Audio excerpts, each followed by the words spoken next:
All right, so today we're looking at assemblies. We've made all of our blocks, we've got all of our different sizes that we need, and we're looking at how to stick them all together. So I'll show you the example. This is what we're kind of looking for. We'll see if we can find it. Right, let's go for school stuff. Lego project, and we've got my giraffe CAD here. Now, so this is our example. This is our Lego giraffe. All right, we've got a whole load of different blocks all stuck together in different ways.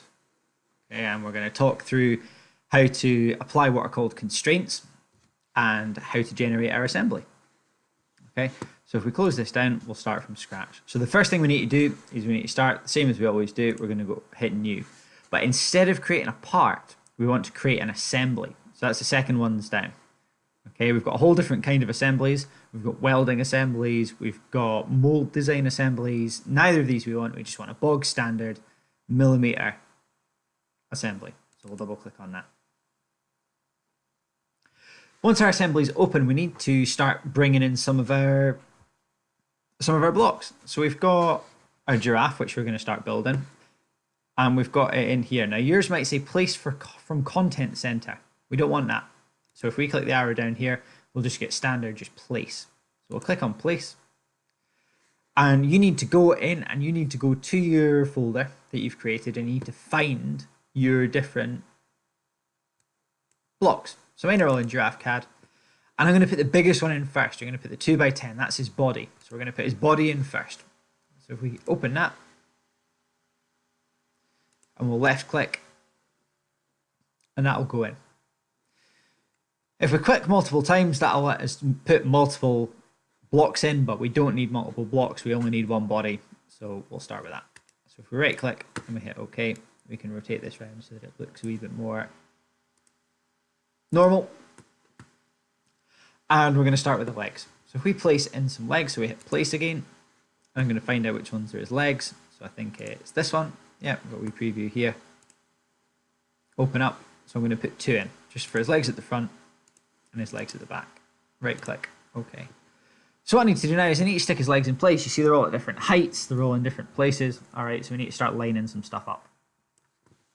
So the first thing we're going to do is we're going to hit the constrain tool. And that'll generate a little dialog box here. And there's 2 things that matter. First thing is where we click on the block, and the second is the kind of solution. So we've got our solution here, that's a mate. And mate is like sticking things together with glue. All right, so it goes face to face and it sticks together like you would stick together 2 sheets of paper with a bit of Pritt stick. Okay, we've then got flush, and flush is about lining things up. So if you line your pencils all up side by side by side, that would be an example of a flush. So to put these blocks in the correct place, we're going to apply 1 mate and 2 flush constraints. And the way it works is this. So we need to click on the top of our Lego block. Make sure you don't click on the top of the cylinders. Make sure you just click on the flat top there. You see how it goes green? That shows we've selected it. And we're going to use our block to rotate round. And we're going to click the bottom of our Lego block. Make sure not to get all up inside it. All right, we just want this lip around the corner here. So if we click that, it'll make a funny wee noise and it'll stick into place. So with that, we've got our height right. That looks good, but we still need to line up the edges. After every constraint, we need to click apply. So we'll apply that, and then we need to start doing the edges. So I want to line up this edge, or this face even, green to show it selected, with this face. And what we see now is that it doesn't quite look right, and they're sticking face to face. That's not what we want.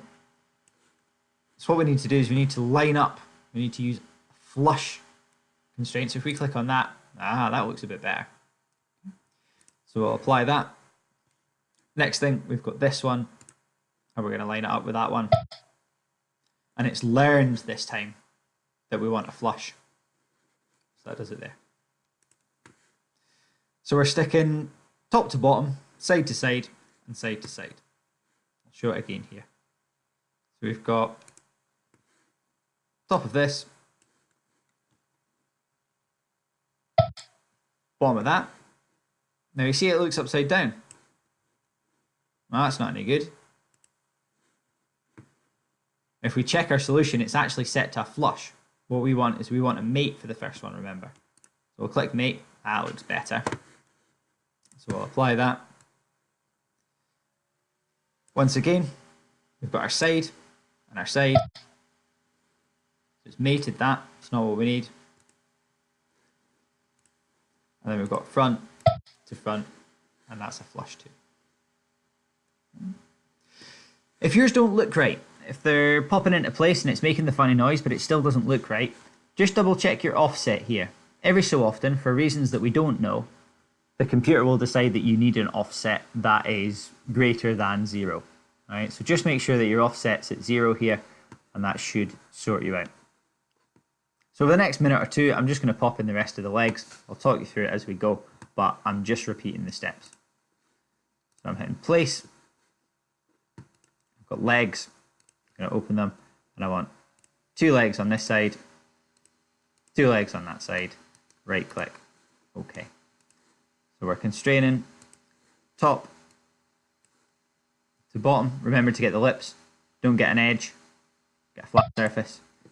Right, that's a mate, so that's OK. I'll apply that, going side to side, flush, apply side to side, flush. Okay, top, top, oh, right, wrong way around here. So it's flushed that by accident, it thinks we want a flush. Solution there. Apply that, side to side, flush, front to front, flush. Moving on to his back legs.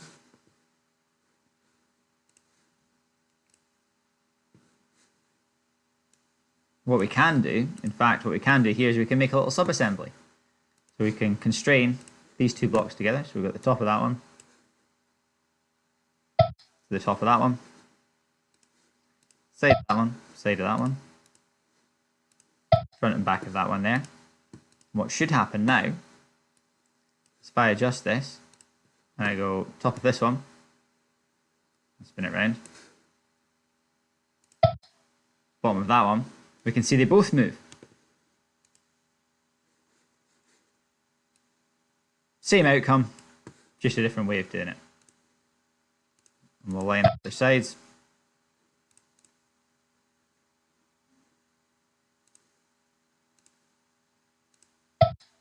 And we'll line up our front and back. Dead easy. All right, remember, top to bottom, side to side, side to side. Mate, flush, flush.